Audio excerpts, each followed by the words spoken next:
Hi,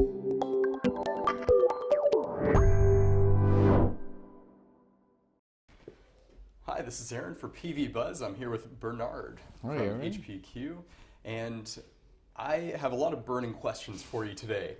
The first is, who are you? What do you do? What's your business about? Hold on, 3 seconds. I'm the chairman and CEO of a company called HPQ Silicon. What we are we're developing a new process to make what's known as solar grade silicon metal. Silicon metal is the key ingredient to transform the energy of the sun into electricity. That's literally the material in photovoltaic cells, or basically in PV. PV Buzz, makes sense. So you're creating a whole new process to do this, though. Yes. So everything else has been tried, and you came up with this idea to make it more efficient and scale it up. Why don't you tell us a little bit about how you came up with that process? Well, like HPQ Silicon is one of those typical junior exploration companies. We look for the key, at one point we were looking for what's the next great thing that's going to be needed for the world. Basically, is it graphite, is it lithium, is it vanadium, whatever it is. And we stumbled onto what's known as quartz, realizing that quartz is used to make everything. Because quartz is SiO2, and if you remove the oxygen, it becomes Si. So the old joke is when you saw the ad that says, my truck is aluminum grade aluminum, it's just because there's Si in it. It strengthens the aluminum and reduces and it basically makes it stronger, lighter, so it's less energy consumption. But at a very refined purity, it is the key ingredient to transform the energy of the sun into electricity. And that's a market that really interests us. So we were, quartz exploration companies. We did like every junior exploration companies. We went up, pick up material in the field. We send it to laboratory. It looked very good, very promising. Our material was very, very good. We even got some offer from traditional smelters. Says, oh, if you have that many tons of material, we'll buy it from you. What's the price you'd be willing to buy it? When I saw the price, I said, there's no future in that market. Mm-hmm. Then through serendipity, because I'm a member of a Green Tech Association, the Association of Quebec companies that are in environmental technologies, I started a discussion with a company called Pyrogenesis. And I went and met with them, and I asked them, could they use their plasma expertise, because that's usually what they are, they're world leader in plasma expertise, which is nothing else than an extremely high temperature process. If they could figure a way to transform our quartz into silicon metal. And at the same time, purify it. So as long as asking a question, might as well ask for the impossible. Go for the big ask, right? Yeah, that's exactly. Let's go for the Hail Mary pass from the get-go. And lo and behold, it says, yeah, I think we have a new idea. I think there is a way to do it that never really looked at, which is looking differently at the same problem. Okay. So that's actually a really interesting point, because while we were talking before this, you mentioned that this is a new process. Mm-hmm. And Pyrogenesis, they're a massive company. They're huge. They only work with generally other very large companies, and the U.S. Navy is one of the examples that you gave me. Yeah. Pyrogenesis is one of those rare Canadian gems that nobody really knows exist. But they've been in business for 25 years and more. They have 70 experts, but they're the world leading brainwave of people expertise in plasma processes. And they've been very conservative in their business approach, and they've worked a lot with the U.S. government when they develop a process which is now integrated within any new U.S. aircraft carrier. It's basically a waste destruction system that's very short, compact, and uses plasma to eliminate waste. And that gives them a very high credibility, because if you work for the U.S. Navy, it's the highest level of quality demanded in those type of projects. And they've also developed other processes. They're the inventor of plasma atomization, which is now very big in 3D printing. And they've also invented a process an environmental process to recuperate dross out of aluminum. And these processes have attracted the interest not only of the U.S. Navy, but of billion-dollar enterprise to work with them. So we're very fortunate to have had a project that they found interesting enough to participate with such a small company. And that gives us access to something that is basically, you can't put money to that value to it. So when you started working with Pyrogenesis, this is a company that works with very large companies, generally speaking. Yes. They had the confidence in your business to be able to say, okay, this looks extremely promising. Let's see where we can take this together. And how has that gone since that point in time? Very, very well. Very, very well. It went from a standard relationship where we would finance the project and for a 90% revenue stream where they basically were a contractor with us, to a position now where we are 2 years advanced. They believe enough in the project to be our largest shareholders. So it has gone from I approached them with a problem, they came up with a solution, to they are now both in the equity, they're now equity participant in the company. They believe in the project that's going forward. It's one of those key business development factors that they're advancing as we move ahead. So to have that type of confidence in your biggest investor now must be really a great thing for you. It's really great, and what's fascinating is you realize the level of, brain capacity there is in Canada and there's in Quebec, and how it's being utilized in a very creative way to look at a problem that basically has been there forever. The process to transform SiO2 into Si has been known for a long time. And the industry has a very strict dogma, which is you can only make 99%, the best you can do, and you need ultra pure raw ingredient. We looked at it and we're designing a system that's extremely flexible, because there's a reality in the world, which is we will run out of very pure material. It's like there's not a continuous feed of material in the world that's very pure to work. So you got to start thinking about what happens when you run out of that ultra pure material. So our process is not only good for going forward in the process for the solar business, but it can also be good, allows us to take material that nobody else can to make the same material. So it gives us an incredible spectrum of flexibility as we move forward. And that's the type of forward thinking that these guys at Pyrogenesis have, and that we have as we're pushing this and developing this and moving forward. Well, I think one of the most exciting elements of this technology that you're developing right now is that it's considerably more environmentally friendly, and the test benches that you've been coming up with are proving this viability every single time. Yeah. So as you're moving forward, considering those two elements of environmental sustainability, good for business as well. Let's talk about that. How is it progressing? You've got you're looking at an end of 2019 release for commercialization, it seems. What we're looking at is for mid-2019 start of our pilot plant. Yeah. Okay, and that's the third leg of what we started. So we started with proof of concept Gen 1, demonstrated it work. After 16 tests, we were so excited we ordered a pilot plant.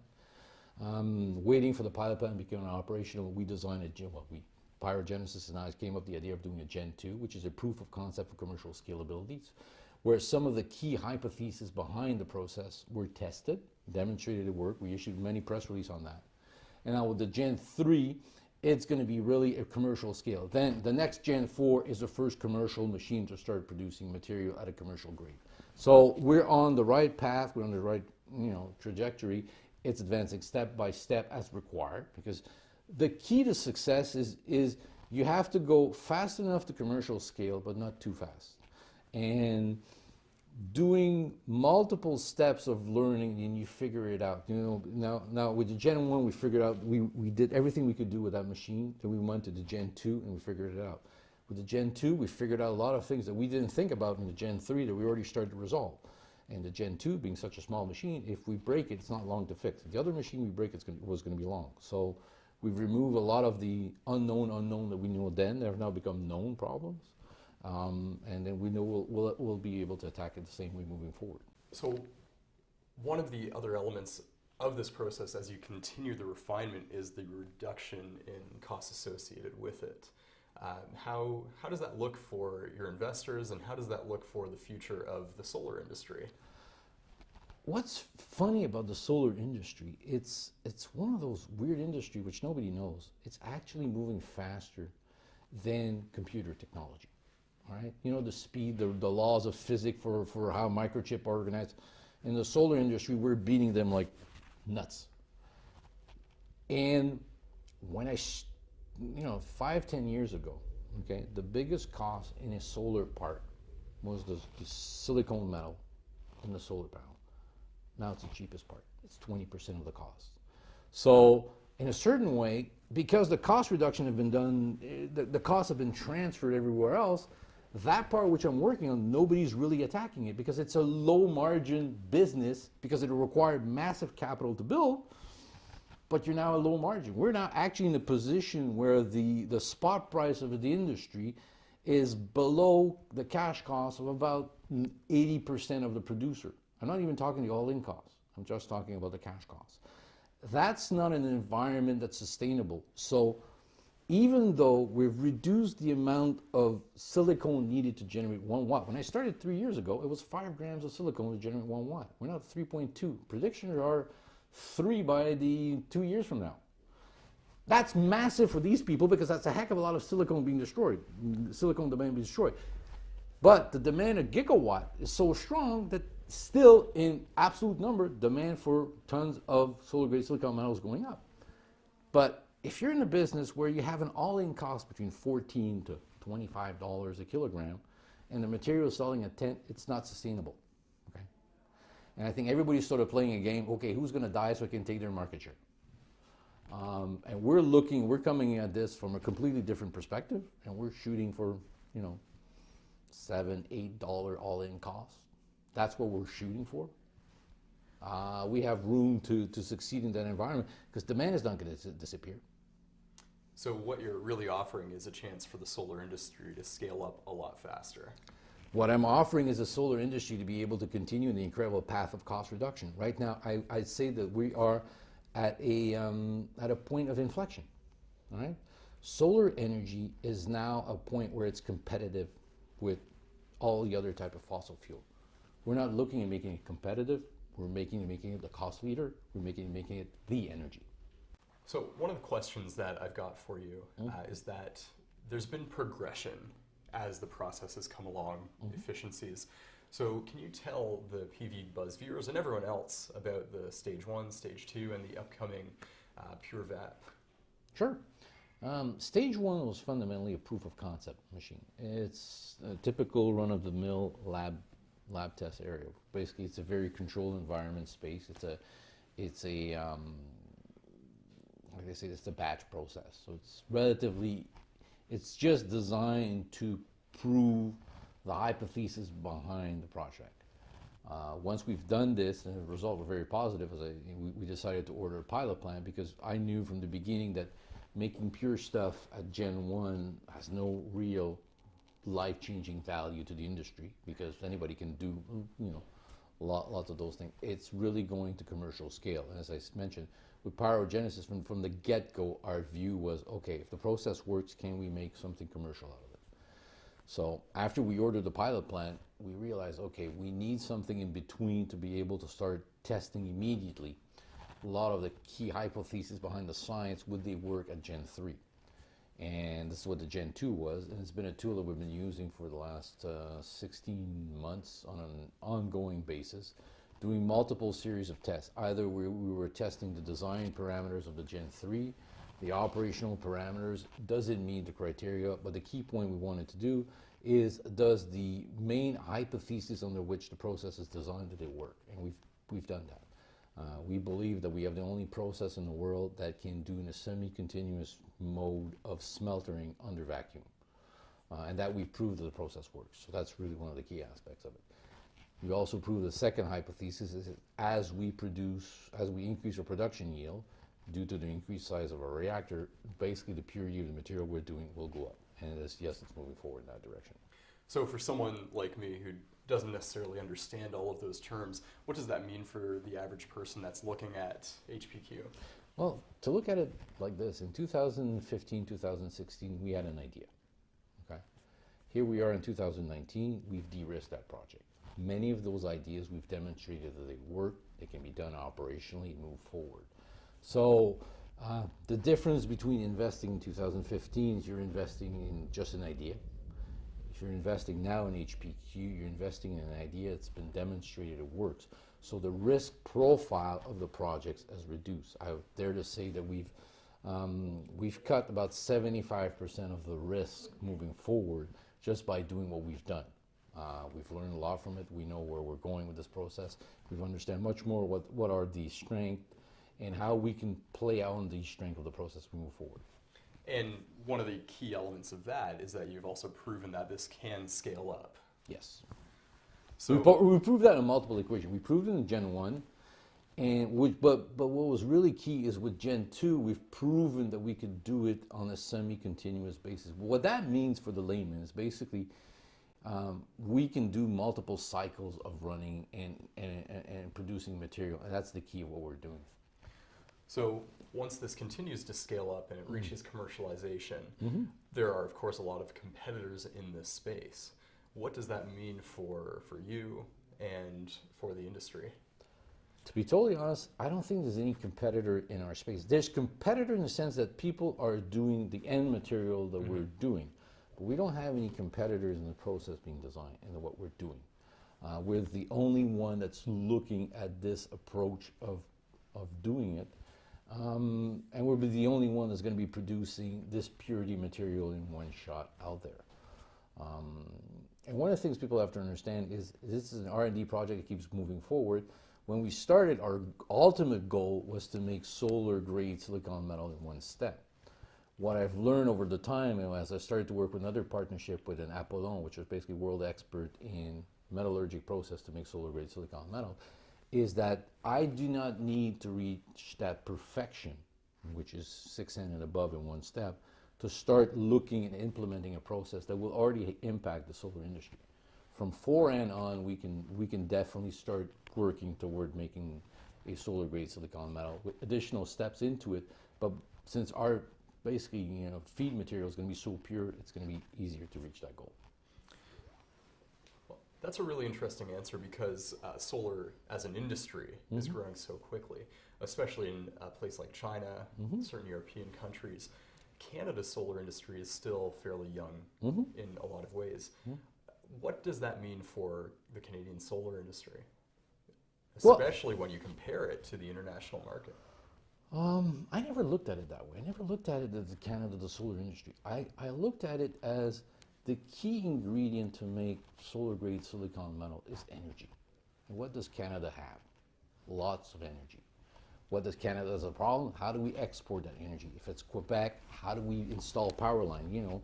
Like they have pipeline issues going everywhere. Nobody likes it. They don't like it more in the U.S. when we want to install electrical in high power voltage line down to them. So we have a lot of energy, and in Quebec we have a lot of green energy. All right, and you can take that energy and instead you transform it into solar cells, and then you export those solar cells all over the world. I never thought about our process for just the Canadian market. I thought of it for the world. So as you're developing this technology, there are two big elements that are highly competitive. There's the carbon footprint, and then there's the cost. And you've been able to prove at stage 2, and probably will prove even more efficiency in stage 3, results against a lot of other benchmarks that are being put forward by other companies in other countries. Can you expand a little bit on that? Sure. The most efficient system in the world right now built in China. I think Inner Mongolia and those type of areas of China. And they're very efficient, but they still have an all-in, they still have a CAPEX cost if you use a kilogram of annual capacity benchmark of about $40 a kilogram. And they still take metallurgical grade silicon metal to make the solar grade silicon metal. But they have an all-in cost of $14 a kilogram. That's one of the issues. So those are very good. Those are the new benchmark. Everybody's using it. Well, compare that to us, we're looking at a sub $15 cost per kilogram of annual capacity. That's a 65% CAPEX reduction. And CAPEX is very important, literally very, very important. So that's one of the issues. The other issues, if you look at the overall life cycle CO2 emission process, right now the numbers that we've done the research of the studies. It's not we didn't do the studies, but we did the research of the studies, and it comes out because of the way the energy is produced in China, which the bulk of it is generated through coal burning situation, Basically for 1 kilograms of solar grade silicon metal, they generate 141 kilograms of CO2. Our basic study right now in Quebec is that we would be generating around 5.6 kilogram for one. So that's a 96% reduction of CO2. What that fundamentally means is if you are in Canada, US, and Germany, and you want to install a solar panel in your house because you want to cut down the CO2 footprint, well, you have to go take a look at the full carbon footprint. Because if you get a Chinese solar cell, you install it in Quebec, it's going to take you 30 years just to offset the CO2. What few people understand is that while solar energy has no footprint when it generates the energy, 70% of its footprint is making the silicon metal. So being able to attack that at the base is key. Being able to being able to cut the cost is going to be better because it's going to make solar more affordable for more people. It's going to make it, advance forward. That's what we're looking at. We didn't set up to cut down the CO2 emission by 96%. We set up to make a more efficient process. And by making more efficient process, we make a greener process.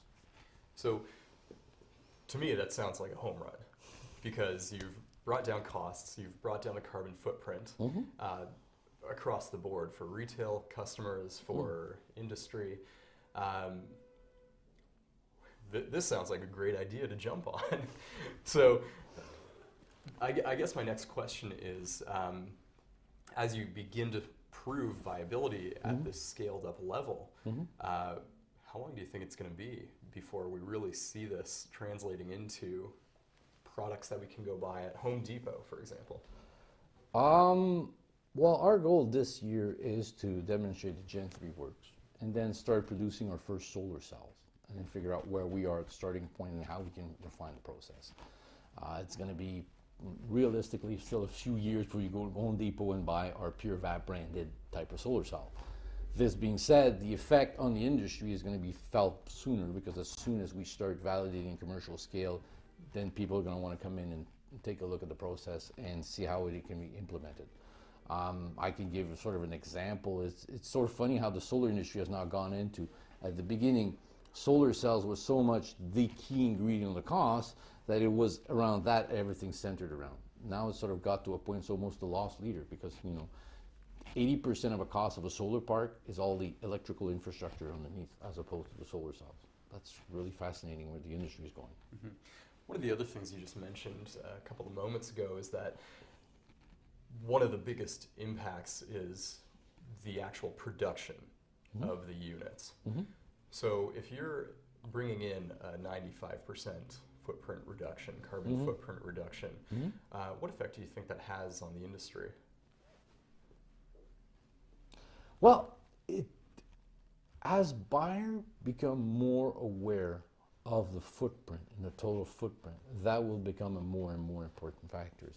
I know for a fact that certain countries demand to have a full life cycle footprint into the process, and that will play more and more into it. It's like anything else, as the customers will demand greener process and everything else, they will want full transparency, all right?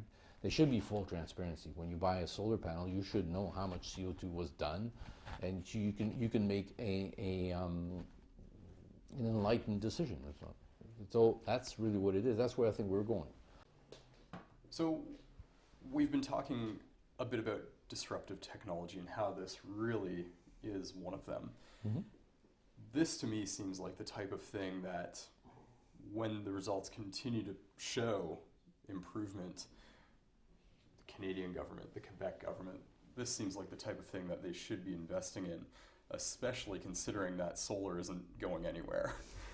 So what would be your message to the governments about keeping Canadian energy in Canada and actually developing our energy industry more, especially one with a very low carbon footprint? Well, I think this is a unique opportunity for government to really, develop an homegrown technology that can have a worldwide impact, that would allow us to take Canadian energy and transform it into material that would be transformative everywhere in the world.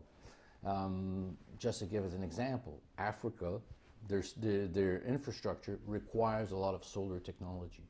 Well, if we can produce, our solar cells here and we can help those countries to develop a better electricity, it'll improve the world. I think what the Canadian government has to sit down and think seriously about is does it make sense to import solar cells from countries which generate a lot of carbon footprints? They're talking about implementing a carbon tax, but does it make sense to allow basically materials that generates a lot of carbon to be imported just in the sake that maybe over the life cycle it's going to generate, is going to eliminate solar cells? So people have to be very careful. Not all solar cells are made equal. That's a good point, because I think the number is something like, for some of these cells being imported from China, the life cycle, the carbon life cycle is like 30 years to pay off. Well, basically, if you buy a solar cell in Quebec, you install, and it comes from China, you put it in your roof thinking you're green, it's going to take you 30 years before you just offset the 70% of the carbon emission that was done for the manufacturing of silicon, of the solar grade silicon metal. So we really have an opportunity with the technology that you're developing to reduce our global carbon footprint, but also develop a Canadian company that is not just you're not importing anything, like it's being built right here, but we can export this technology to the globe. Well, first of all, Canada has lots of quartz deposits. Quartz is not a material that we're missing. Canada has lots of energy, and Canada has lots of brain power. We're proving that with working with pyrogenesis and everything else. We have everything to do it. Now, this is where the government has to basically realize that new disruptive technology, by definition, are disruptive. You can't analyze them with the prism of how it's been done before. And that, I think, is where government has to open up their eyes. I think investors have to open up their eyes. And I think people that want to change the world have to open up their eyes. If they're looking for investments that are green, you're gonna have to go to the people that are willing to take a risk, a technological risk. What we've done at HPQ is we've partnered with the best to reduce that technological risk. We've taken all the steps to move forward and really reduce that risk. And we're now presenting a project where the risk profile has been significantly reduced. I don't think people know what's been done here. And this is why I'm here talking to you and basically starting to say about it. Demand for solar energy is not going to diminish. Right now, only 2% of the world electricity is produced through solar system. According to Canadian Solar, by 2030, that's going to be 10%. That's going to demand a lot of solar-grade silicon metal. And if we're not cautious about this and we use any type of solar-grade silicon metal, we might create a problem thinking we're resolving one. Mm-hmm. Yeah, there are a host of issues that could come up there for sure. I want to shift tracks a little bit. And one of the questions that I think comes up constantly is, you've proven this. You continue to prove this. You're going into kind of the final stage of proving that this works. So as you look forward, 2019, 2020, 21, what does the outlook look like for HPQ? Looks very positive. And it's going to start moving a bit faster pace than it moved before, because when you're building a pilot plant that's such a technology and such a game-changing technology, there's a lot of things that are done behind in front of computers by engineers and everything else. But from the moment we start producing silicon metal, then we start thinking about producing solar cells, and we start thinking about markets for our materials, and we start about selling the value added product into it. And that's what really we're looking at. That's what we're going to be looking into.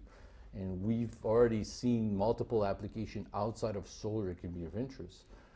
We're not pushing or talking too much about them, but they are there to reduce the overall risk profile of our company.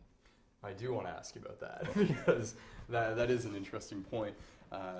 Certainly during the Generation 2 tests, you did find some auxiliary uses for this technology, including lithium batteries. What happens is that it's a known fact that lithium, that silicon in the lithium batteries increases the speed of charging as an anode type of thing. Don't ask me too much, I'm not an expert on those. But that's fundamentally what it is. But there are some technical challenges how to make that material. One of the things we know is that people in the battery space usually like a material that's 3N, 4N of purity to make it work in all their process. Problem is they need silicon. It's a market that's exploding. There seems to be 2020 should be $1 billion of it. Most of it comes from China, and they put a little bit into the battery of it, but it hasn't even started the beginning to see the full potential of it, because there are some technical challenges that we can address. And when I say we, I mean Pyrogenesis and us working together, we can address and doing those things. And there's also a lot of specialty alloys, high value alloys that require this material. They're small market, but they're very interesting. For us, they're great market. Remember, we have no legacy production to defend. We're starting from scratch, brand new production, and we're cost competitive everywhere else in the spectrum we're looking at. So we feel very comfortable with the future, and we think the silicone for the batteries is going to be one of those materials that comes into it. And the beauty of it is, once our pilot plant's operational, demonstrated, teaches us what we wanted to do for the solar business, it can then become a revenue generation machine for the battery space, at least a beginning one. So Bernard, right now across the globe, we're at 2% solar uptake. What do you see the next 10 years? What do you see happening there? Well, I'll take the numbers from one of the leading companies in Canada that's doing this, Canadian Solar. They're saying by 2030, 10% of the world energy will be produced with solar panels. That's going to lead to massive demand for solar-grade silicon metal. That's going to lead for massive demands of all the infrastructure related to this. And the beauty of it, or the incredible opportunity this represents for Canada, is that we have the raw material being quartz. We have the second raw material, which is energy. We have green energy too. And we basically have the knowledge, and we have the knowledge for new processes that we're developing and everything else. So there's no reason that Canada cannot become the world leader in production of solar-grade silicon metal. Instead of importing those materials, we can export them all over the world. So that's a really interesting answer, because it sounds like from where you're standing, you see Canada becoming a global leader in well-paid jobs that require technical skill. Even an exporter when it comes to the solar market. Right now we're very small in that area, but it sounds like we could become a much bigger exporter of solar technology. Yeah, I think Canada has the brain power really to do it, and I think we've demonstrated many, many times that we have the brain power. It would sort of be sad that this great technology is developed in Canada, and then somebody else basically comes and buys us out and moves on forward, which is a risk we have. We're developing a technology that's going to be game-changing in the solar industry. Once people start realizing there are going to be people who want to come and participate, they're probably going to want to buy the technology. But there's nothing stopping Canada from being that leader. Let's not make solar energy the next Avro airplane. That's an apt comparison. So I guess the last question I have for you then today, Bernard, is what do you see happening in the next few years with your business? You've got some great partnerships. You've got really good momentum with the bench tests.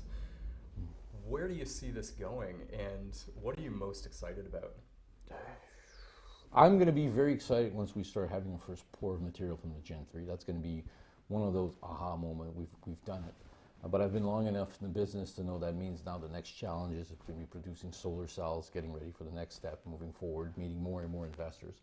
What I'm really excited about is I think now is the time for the world to start hearing about what we're working on. There's going to be naysayers going to say it can't be done, but this is Canada and we can do it. You have the momentum. Yes. And you're in the right place at the right time. And regardless of whether the government gets invested or not, you've got the momentum to pull through with your partners. And I think this is such a great idea that you've got. So thank you for joining today. Thank you. And one last word for the government and opposition parties in an election year? If the government invests or doesn't invest, we will succeed. Okay? HPQ, the technology we have, can succeed without government help. But it sort of be silly not to take this opportunity to allow us to move faster to reach our goal. And that's really what it is. So depending which side it is that doesn't want a government intervention, we will succeed. Government intervention can be a great boost to speeding up the process development. The key point is this is a homegrown technology, okay? And we should be very cautious not to end up having it taken over by somebody else. Because if it's only just market force that takes over, it's going to be, at one point, the big players of the industry will want to take over our technological process. Thank you. You're welcome.